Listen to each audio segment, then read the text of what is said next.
All right, well, I'm Rob, And I'm Nate. and welcome to Rob and Nate Record a Podcast. This episode is being recorded on the 18th of December, Yes. 2019. So President Donald Trump was just impeached for the first time a couple hours ago. Yeah, and we could probably record an entire podcast episode Yeah, about I'm that, sure but we could. yeah, in fact, maybe we will later this weekend. Yeah. But yeah, so tonight we're going to be wrapping up our December theme month and hoping I'll get this edited quickly and out into the world this weekend, so there's plenty of time for people to listen to this before Yeah, Christmas. so it's at least theoretically possible. But today we're going to be discussing the 1954 film White Christmas. Indeed. This is one of my all-time favorite Christmas movies. In my opinion, it is one of the greatest Christmas movies ever made. And we're going to dive into this. This will be kind of our in-depth episode of the month. But yeah, do you have any initial impressions you want to share? Well, I mean, I think it's kind of hard not to be on some level aware of White Christmas. I didn't actually see it until either just before or just after my mission. I can't remember. And I've probably seen it about 6 or 7 times. It's quite a likable film. We saw it together last year. In the we theaters. just finished watching it again, but we saw it in the theater last year, and that was like your second or third time you'd seen it theatrically? It's the third time I had seen it theatrically. That was your first time theatrically, Yeah. correct? Do you remember when we were back on the mission, we were in Maryville, and there was that little theater in downtown Maryville, and it was showing White Christmas. I remember it was on the marquee. I'm oblivious to that. Yeah, I remember we drove by it, and I saw it. And, of course, as LDS missionaries, we wouldn't see movies, but I'm like, oh. Yeah. if I could break that rule, it might be what I'd break it for. That probably would have been fun, and of course, the previous December, as an entire mission, like the one exception in our entire mission, we went to the theater and saw the Jim Carrey How the Grinch Stole Christmas, which you're not a big fan of. I'm not a big fan of. I did really enjoy seeing it because I hadn't seen a movie in like a year. In the theater, that yeah. wasn't a church-related movie. Well, you probably saw Disney movies too. No, I don't think I got to see any Disney movies. We saw Disney movies on P-Days, like as his own Oh, periodically. yeah. Mm-hmm. So, But the other thing I remember about that is I remember seeing a poster for What Women Want in the theater, which I still have not seen. Really? Yeah. That really quite surprises me. Mm-hmm. I mean, to some extent it does, and those who know you, to some extent it doesn't. Yeah. Mm-hmm. But anyways, back to our feature movie today, White Christmas. I don't recall the first time I saw this movie either, but I watch it several times a year. Probably, in all honesty, I probably watch it a minimum of 5 times per year. And by my year, you're not watching this in August, right? You're watching it all Per around, holiday season. Per holiday season. Okay. Yeah, I mean, and I'm a big no Christmas before Thanksgiving. So we're talking 5 times a year between Christmas and... So and when you say that or you Thanksgiving, saw Christmas. it that many times, you didn't sit down and watch it all the way through. Yes. Really? Yes. How do you find the time? On the weekend, when we're doing other things around the house, like, or in the evenings, when we sit down and want to turn on a movie, you want to turn on a Christmas movie, and sometimes you're not in the mood for the comedies or the Home Alones or whatever. Yeah. And, your default is just go to White Christmas Because and most turn it Christmas movies are comedies. on. A lot of them are, yeah. Mm-hmm. Yeah. Or they're sentimental. I mean, you Or can they're only both. watch, like, the Santa Claus so many times. Mm-hmm. National Lampoons, I probably also watch that a minimum of 2 to 3 times per year. Mm-hmm. I probably watch Home Alone at least twice a year. Elf, I watch twice a year minimum. But yeah, I mean, if one of those isn't standing out and saying, oh, I want to watch this right now, then the default's going to be White Christmas, and we turn that on. And yeah. And then, actually, for those of us who don't know us, I portray Santa Claus. In fact, we're sitting here discussing, and I have a bleached beard and was doing gigs the last 2 nights. Yeah, but Christmas Eve, my wife and I jump in the truck, and we drive around Christmas Eve so that kids can catch Santa putting presents under the Christmas tree. And our tradition on Christmas Eve is as soon as we get home from doing that, you get ready for bed, and we turn on White Christmas on the iPad, set it in the bed between us, and we fall asleep watching White Christmas on Christmas Eve. Whereas I portray the director Stanley Kubrick each Christmas, but I've never yet been booked a gig. Yeah. Yeah. The stars of this film are Bing Crosby, Danny Kaye, Rosemary Clooney, and Vera Ellen. And Vera Ellen's legs. Yes, and Vera Ellen's Because legs. that is my go-to White Christmas joke. It's not much of a Christmas movie. It is more about Vera Ellen's legs than the Christ child. Yeah. Even though it has a good kind of message to it, which I'm sure we'll get to. Yeah. Yeah, as I mentioned, Bing Crosby, Danny Kaye, and Rosemary Clooney and Vera Ellen are the primary stars of this film. Of course, we also see Dean, you said it's Yeager? Dean Yeager. Yep. Dean Yeager is Major General Thomas F. Waverly. Mary Wicks is the housekeeper, the granddaughter, Emma Allen. That is the housekeeper, Emma Allen. And then the granddaughter is Ann Whitfield, plays Susan Waverly. Who's the only surviving cast member with speaking lines. Yes.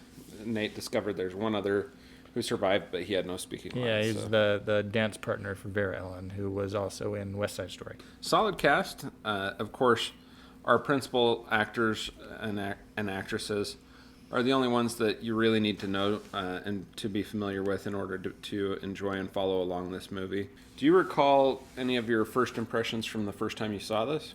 I remember liking it. Yeah. It's solid. It's enjoyable. It's pleasant. Yeah. Any first impressions you want to share from watching it this year? From watching it this year, or even from our viewing it theatrically last year? Well, I really enjoyed seeing it theatrically. It has a different quality on a big screen, and if I remember correctly, one of the things that surprised me about it was the extent to which it is composed for big screen. Yeah. Just the way some of the shots are framed. It's just such a TV movie. You know, we always think of it in that context. Why wouldn't we? Because... Well, given our age and everything, yeah. But, yeah, it works better on a big screen than I would have anticipated it would. Yeah. I mean, we'll get into this later on as we get into talking about the film, but there's a lot of little things that occur within this film that you're only going to pick up on if you see this on the big screen. A specific example is when Wallace and Davis go to see the Haynes sisters perform for the first time. When Danny Kaye and Vera Ellen go off for their little dance number, as they're walking away from the table, leaving Bing Crosby and Rosemary Clooney at the table, if you pay attention, and I never noticed this until I saw this on the big screen for the first time, Bing Crosby flashes his watch and taps his watch at Danny Kaye to remind him, hey, we got to be taking off here soon. We're only here to catch this little bit. And of course, they've already seen the girls perform at this point, so they could theoretically be leaving at any time. But Bing Crosby takes the point to, point and tap out on his watch and remind him, hey, we got to be going. But I never noticed that. I don't know how many times I'd seen this before I saw it on the big screen, and I'd never noticed that small little gesture. And there's a lot of little things like that, and I even told Nate, there's things I pick up on almost every single time I watch this. I mean, certainly every season, every Christmas season, there's something I pick up on different in the film that I hadn't really noticed before. So, like, I didn't notice the whole serial killer subplot until probably the fifth or sixth time I saw it. We should probably talk about the actual plot for this at some point. Yeah, I mean, we'll get into that. I mean, my impressions kind of coming into this tonight, I mean, in my opinion, this is nearly a perfect movie. It's just beautiful. It's a sentimental film. Some young people might say it's a little cheesy, but I think that's more a factor of its age. I think if they watched any other similar movie of that time, they'd have kind of a similar impression of any of those films. It has a real charm to it. Yeah. But it's very much a film almost extremely situated in the time in which it was made. Yeah, and it also has the sentiment of the war film. Well, I mean, just the sentiment of reflecting on the war, which is a function of when it was made and the cast and what the sentiment of the country probably would have been at the time. There's, I mean, even just the opening scene where you have the incoming general and the outgoing general, and the outgoing general tells the sergeant to take a detour. It's a really simple scene, and that's the opening scene of the movie, but it's just loaded with beautiful sentiment. So let's get into kind of the plot and the overview of the movie. As I mentioned, you have Bob Wallace, who's played by Bing Crosby, Phil Davis, who's played by Danny Kaye, and they are serving in the military in the same area in the division, the 101st Division of the Army during World War II. We do establish in the movie that this is in 1944 through various elements of the plot and shots, Yeah, it's context clues. Yeah. It's very explicitly mentioned at the end of the film where they talk about the 10th year anniversary for... the reunion of the 151st Division. But it's obviously in Europe. There's obviously active fighting going on. It's Christmas time, so the only time it could be would be 1944. Yep. But Wallace and Davis, they put together a Christmas show for the troops. They're also doing this to say goodbye to their departing general, General Waverly, played by Dean Yeager. Did they never really explain? They explained he's being transferred, but they never really say much beyond that about where he's going. He's being rotated home. Oh, he's being rotated home. Okay. Yes. Yeah. But as they're doing this little number and show, the area is actually getting shelled actively. And at the end of the show, Phil Davis pushes Bob Wallace out of the way of a falling wall and is injured in his questionably heroic efforts. And a short time later, Bob Wallace comes to visit Phil Davis in a medical tent, and the hook is set for their relationship. It's hooked in Phil Davis asking Bob Wallace to consider including a number that he wrote in his musical number after they get home. So Wallace had been apparently quite a performer, an established star prior to the war. Oh, okay. Yep.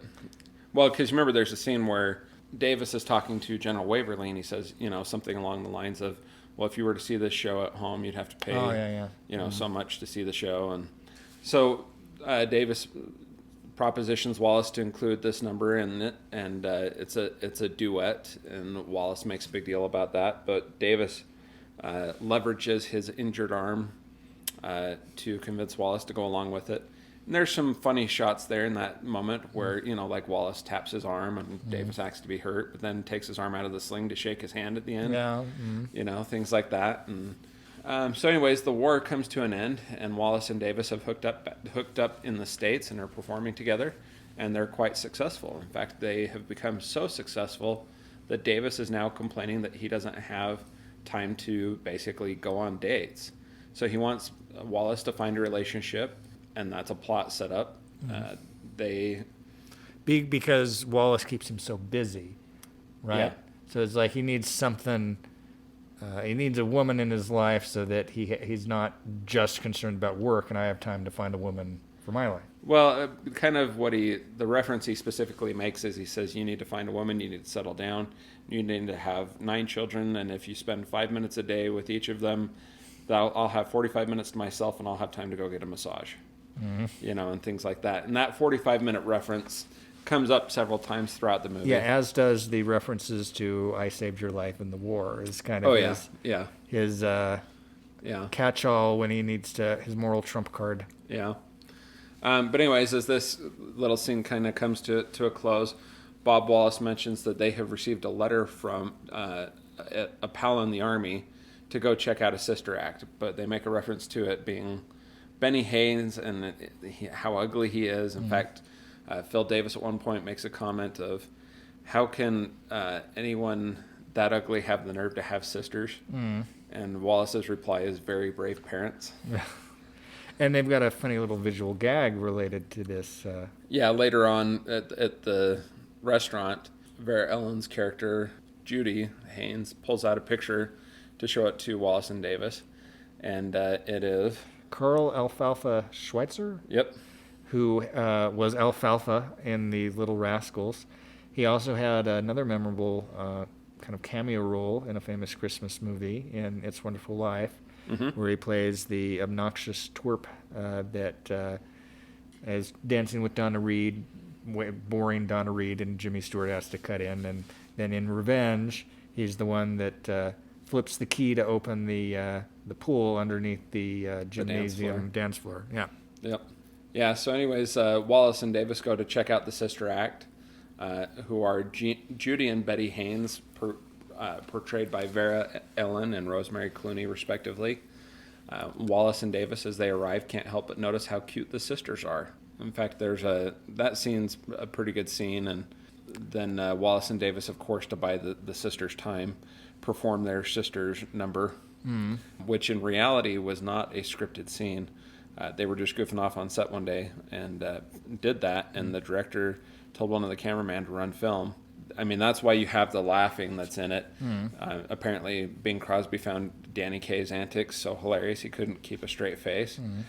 They thought it was so funny when they rewatched it. Apparently, they tried to redo it and film it, like they were actually going to put it in the film, and Bing Crosby does it straight faced. And when they ran the two, they decided that the version where Bing Crosby's laughing was so much superior to the other version that's what they kept and put in the film.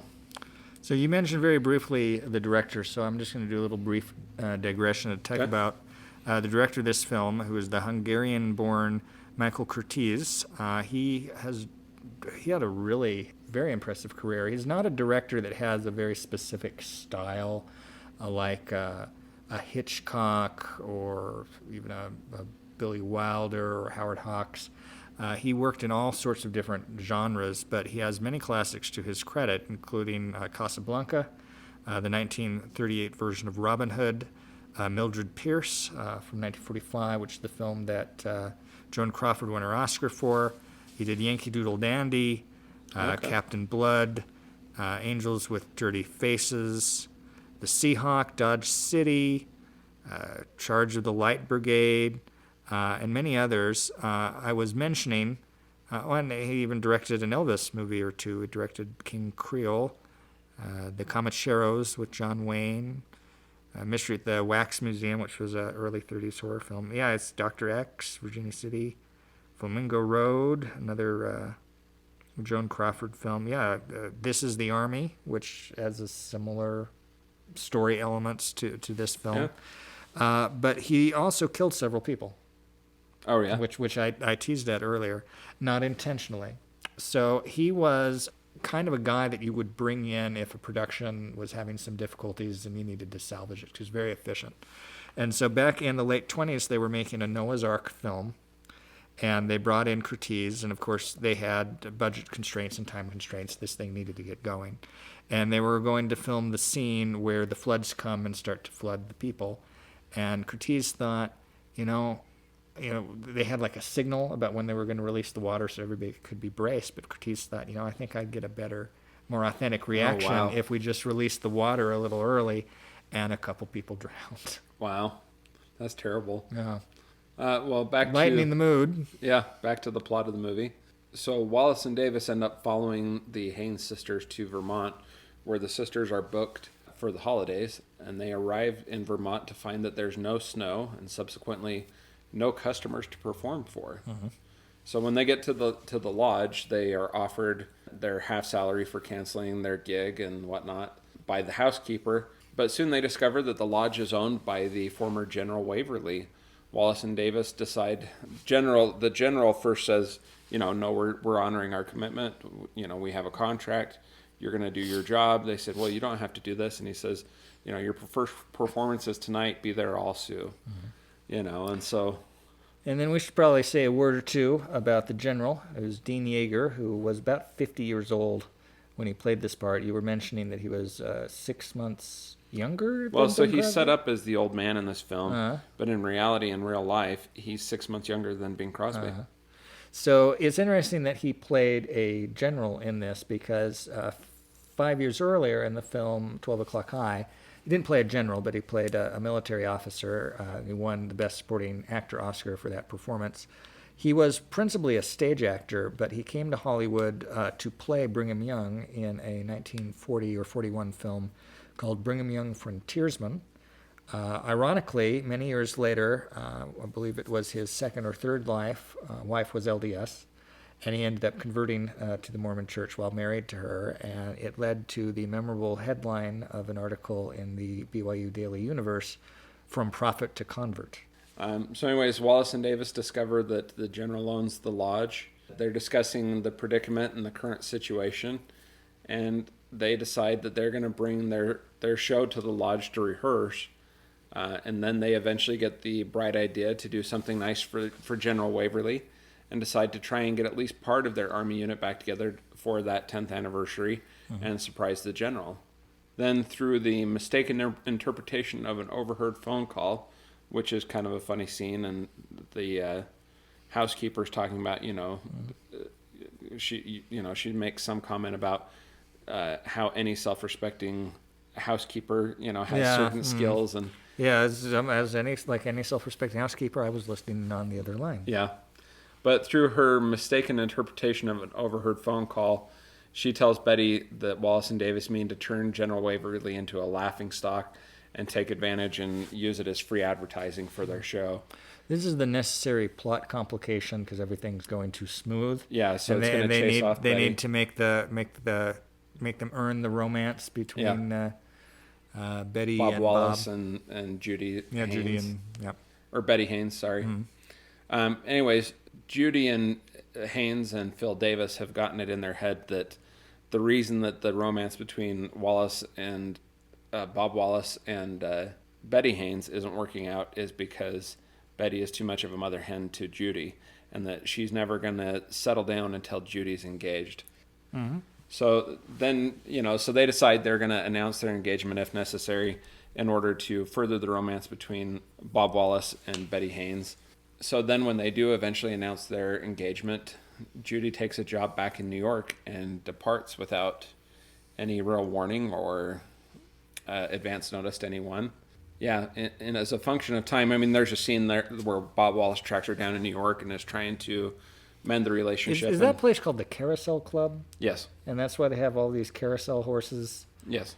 Possibly left over from the recent production of the film Carousel? I don't know. Yeah. But anyways, in time, Betty comes to realize that she's made a mistake, and she sneaks back to the lodge in Vermont in time to be part of this surprise show for the general, and of course also surprises Bob Wallace. The show, of course, goes off without a hitch. The general's surprised. There's a great scene where his granddaughter and his housekeeper are trying to get him into his military uniform and have intentionally or mistakenly sent both of his suits to the cleaners at the same time. So the only thing he would have to wear to this big performance is his uniform. But of course, everything works out. The general's surprised. Show goes off without a hitch. It's a great show. And of course, it snows during the show. Yeah, and ensures a white Christmas for everyone involved. Bob and Betty make up. Phil and Judy also then kind of finalize their romance as well alongside. And But yeah, it's a good film. Yeah, there's a lot we can talk about in this film. Where do you want to go from here? Well, yeah, I know that this is a particular favorite of yours, and you talk about how you watch it on such a regular basis, and you continue to notice new things about it. There was one that fed into something that I was researching. We won't get into it in any detail, but I have a relative, a great-grandfather, who kind of disappeared from the life of my grandmother for a very long period. And our family has tried to kind of reconstruct precisely what he was doing. And one of the things that had come down in family lore was that he had gone up to Alaska in the 1940s and was there for probably around a decade. And you mentioned a little something you noticed as a throwaway line in the film that actually has some interesting historical reference. Well, yeah, so when they first are meeting up with the sisters are backstage, and the manager comes and tells them that Wallace and Davis are there to watch their show, and they're trying to figure out how it would get there. And of course, Judy has written the letter herself and is trying to play it off as though it might have actually been written by their brother. And Judy's trying to play it off, and Betty tells her that he's in Alaska and he's been out of the country for months. But of course, at the time of the filming of this film, Alaska was not part of the Union. It was not a state. It was a territory. It was not yet a state. So technically, they would have been accurate. He would have been out of the country. Yeah, and you were saying how because it was not a state and it was such an isolated territory that it was difficult for people to communicate up there. Yeah. And that, I guess that line, he's out of the country, he's in Alaska, had some connotations to World War II, where people who were avoiding the draft would take jobs up into Alaska to make it very difficult for a draft board to find them, which, given what I understand of the character of my great-grandfather, seems completely consistent. Yeah, this film has, one of the things I was going to talk about is this film has some very great quotable quotes. I've mentioned a couple of them already. One of them is when they go to visit the sisters and they're talking about Benny, their buddy in the army, who wrote them the letter, and he's, I forget who delivers the first line, but he says, how does a guy that, it's Phil Davis says, how does a guy that ugly have nerve to have sisters? And Wallace responds, very brave parenting. And then there's later on, Wallace and Davis are talking about romance, and Wallace makes some sort of comment, and Davis, played by Danny Kaye, makes the comment, "Don't quote me the price when I haven't got the time." And then kind of another interesting one, and we won't go too in depth into this, but there's the scene where Davis is trying to hook Wallace up with a random girl from the set, and he shoots her down. And as they walk away, she says, "Without so much as a kiss my foot or have an apple," which actually has some historical context. It's a bizarrely classical reference for this woman with the very Gene Hagen in Singing in the Rain voice. Yeah. But it apparently was a common phrase back then, and it has very long, historical references to it, some of which goes clear back to Aphrodite. There's also when they meet the sisters for the first time, and Davis gets kind of tongue-tied and just kind of chuckles to himself as a way to kind of play off the end of the scene. Bing Crosby's character just says, "Nice out." I like that one.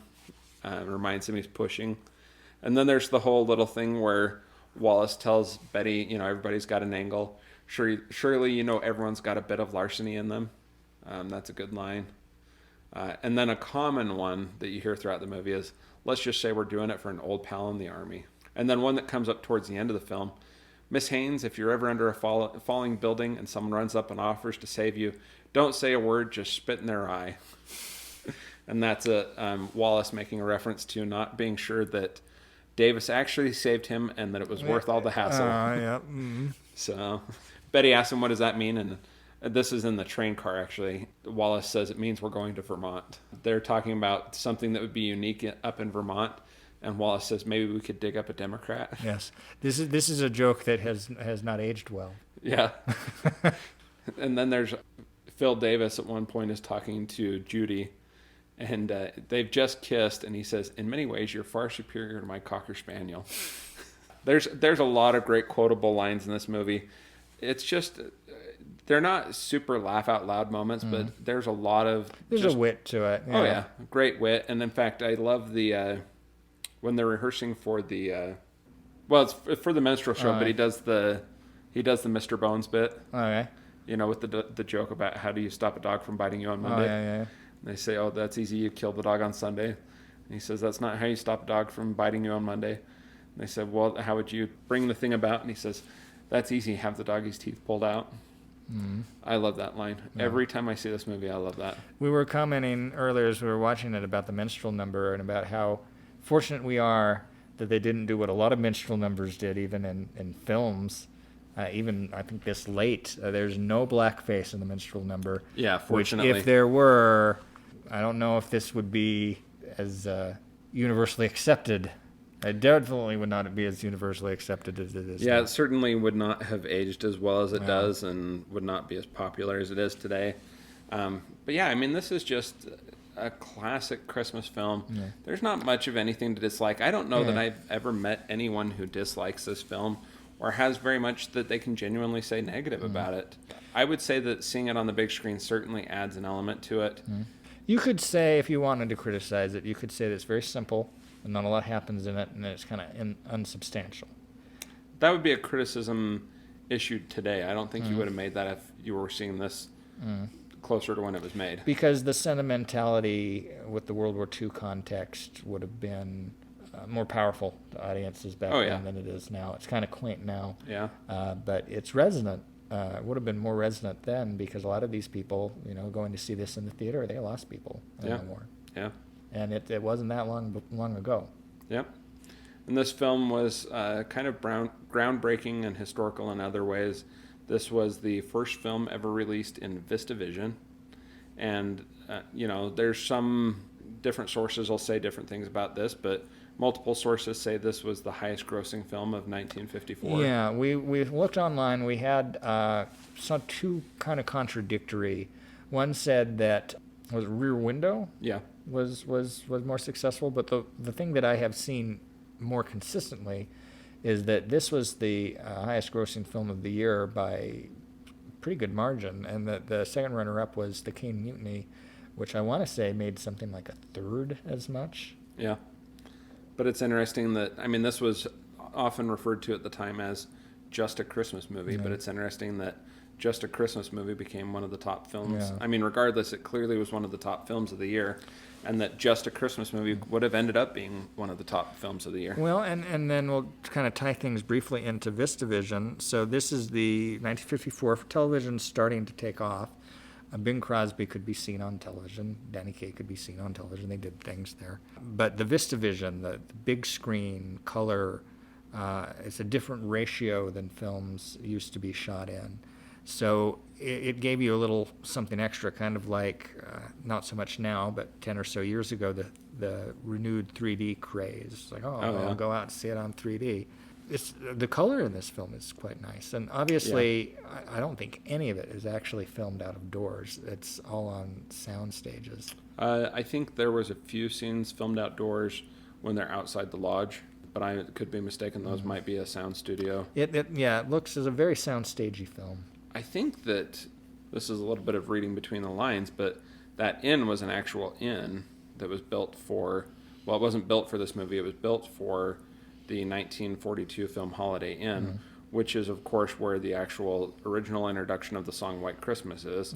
And it won the Oscar for Best Song in 1942, and is the premise, they then wrote this entire musical based around that song. But I heard that, because the song originally came out in 42 during the war, and people, soldiers are missing home, families are missing their sons overseas, and that they printed it so many times that they actually wore out the master copy, and they had to bring Bing Crosby back into the studio to re-record it. Wow.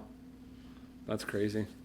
And it was the best-selling single of all time for decades and decades and decades. It was not overthrown until the 1990s. Do you know what song overthrew it? I'm not coming up with it off the top of my head. It's a very historically specific incident that caused this to happen. It was Elton John's Candle in the Wind 97 for Princess Diana's funeral. Yeah. Well, and it's interesting that this would have stayed at the top for so long, considering there is no official 55 soundtrack. years. Well, there's no official soundtrack to this. Well, to the White Christmas movie. Yeah. And that is because Rosemary Clooney was under contract to a different record label, and they refused to allow her to record her voice for Paramount. Yeah. Paramount for Records. a different label.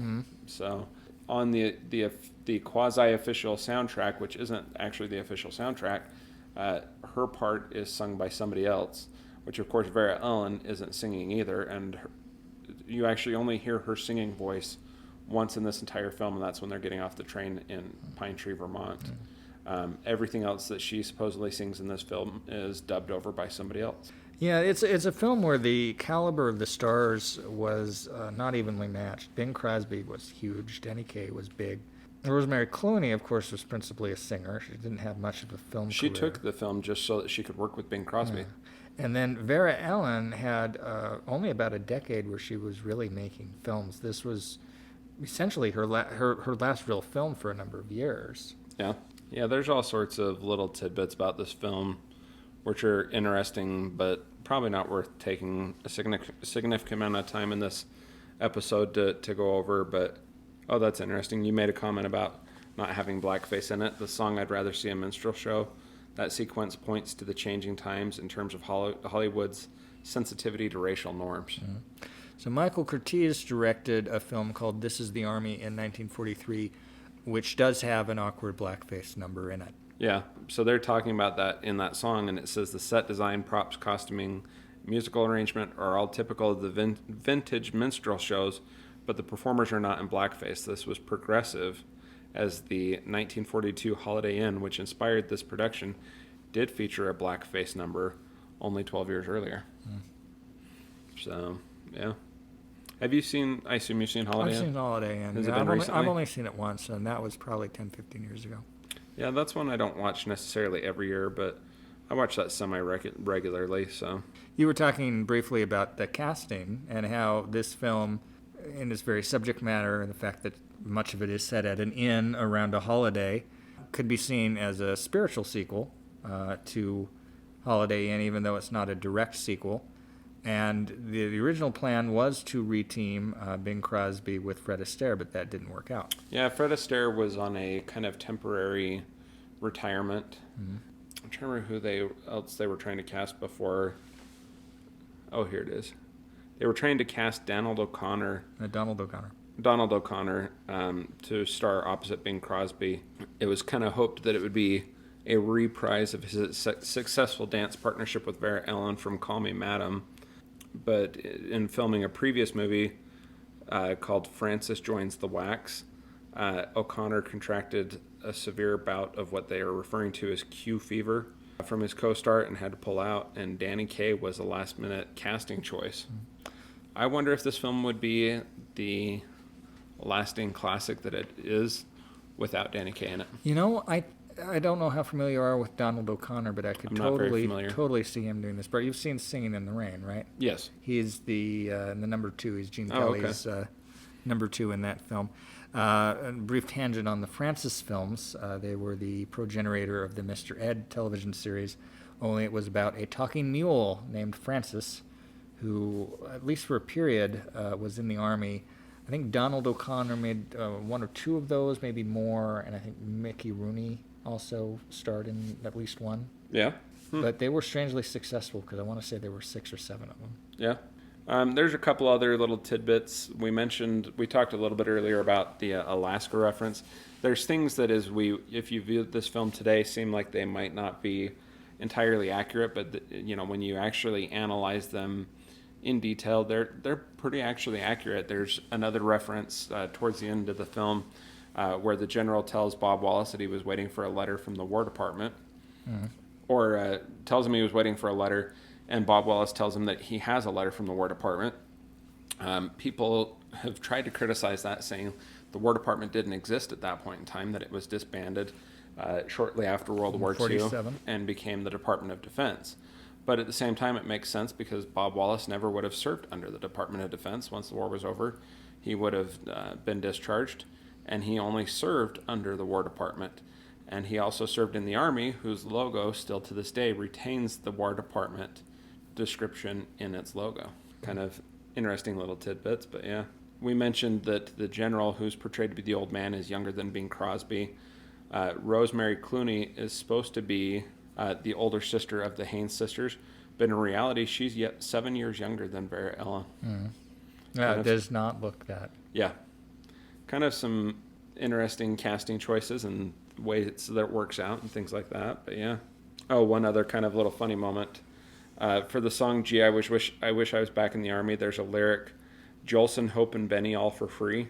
This is a reference to 3 wartime entertainers, Al Johnson, Bob Hope, and Jack Benny. The original words for this song were Cosby, Hope, and Jolson all for free.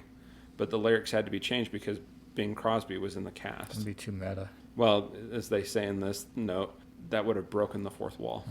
No. So, which back then was considered to be a firm thing. Now that people break the fourth wall. Yeah, outside of Warner Brothers cartoons and a couple comedies. Any other thoughts you want to share on this film? No, this film is of more significance to you than it is to me. I think it's a fine film. I enjoy it, but I'm not the aficionado of it that you are. To me, it's just an all-time Christmas classic. Like I mentioned earlier, I can't see how anybody could genuinely dislike this movie. This is kind of jumping ahead into recommendations and ratings and things like that. If you're over the age of 20 and you haven't seen this film, go see it. And if you get the chance to see it on a big screen, see it that way. Yeah. When we went last year, it was crowded. It was sold out. Packed. In fact, I tried to buy the tickets online and I had some problems. So I went to the theater 2 or 3 days before we actually saw it, and they were down to like a handful of seats that were available. I think we were on like the very front row. We were hugging the screen. Yeah. It was kind of memorable and significant for me, though, because I took my then 88-year-old grandmother with us to see it, and that was the first time she had seen this film on the big screen. Oh, wow. I think 54, yeah, they probably would have been newlyweds and had kids at home, and yeah, but my grandmother's seen the film, but she'd never seen it on the big screen. So it was great to take her to the theater and show, for her to be able to see it on the big screen with us, and my wife was there with us and whatnot. But yeah, like I said, this is a borderline perfect film. in terms of how Christmas films go. Yeah. And if you're going to have a sentimental Christmas film, this is, a quintessential one. If you're under the age of 20 and unfamiliar with this film, you might view it as cheesy. You might not enjoy it as much, but it does, I guess, require a certain amount of maturity to fully appreciate. But it's a great film. How would you rate this film? I think I probably would have to 4-star it. Yeah, this is for sure a 4-star on the 4-star scale for me, and I would rate this 10 stars on the 10-star scale. I mean, there's a couple minor flaws perhaps, but generally this is about as perfect as you could expect from a Christmas movie. Yeah. So, any other implications that you can see this film might have had? In terms of real world impact or something like that? If this had actually played out the way it does in the film? What would have happened with... What would have happened after the... what would have happened to the Wallace and Davis show after this? Well, they'd have Probably new would have female become co-stars. Yeah, exactly. It'd be a quad quartet. Yeah. And, they were a certain type of performer whose days were kind of nearing an end. So one wonders how long that They probably group still stay would have had together. at least a few years to make some money. Yeah. So, any other closing thoughts before we sign off? No, I mean, it's again, it's a very pleasant film. It's a classic. It's kind of an essential that you should see. It's got to be one of the... There's so many great Christmas films, but it's definitely one of the top 10 or 20. Oh, yeah. Yeah. And I'm sure, in coming years, we'll get into more. We're not going to do Christmas movies outside of Christmas, and I doubt that we'll be doing any Christmas movies outside of the month of December.